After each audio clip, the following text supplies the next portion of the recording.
বলে বাবা করবে নি বলে বাবা কেন করবে নি কেন বলছে পার করবে নি, কারণ আমরা বাইক নিয়ে যাচ্ছি তো বলছে পার করবে নি।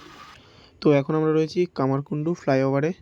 আর এখনো শ্রাবণ মাস পড়েনি, কালকের দিনটা এখনো আষাঢ় মাস রয়েছে। ভক্তদের ভিড় দেখো, গোটা রাস্তা এইরকম অসংখ্য জলযাত্রী।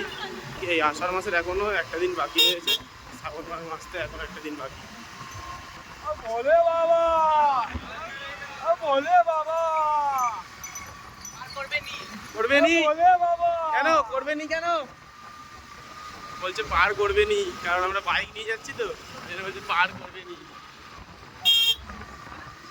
ভিড়টা দেখো, ব্রিজের উপরটুকুই দেখো লোক খালি কত, যে এখনো শ্রাবণ মাস পড়েনি। আর আমি খালি ভাবছি শ্রাবণ মাস এলে কি হবে, পা গোলানোর জায়গা থাকবে না। শুধু নিমাইতি তো ঘাট নয় আর তারকেশ্বর নয়, এই রাস্তায় পা গোলানোর জায়গা থাকবে না, এমন অবস্থা হয়ে যাবে।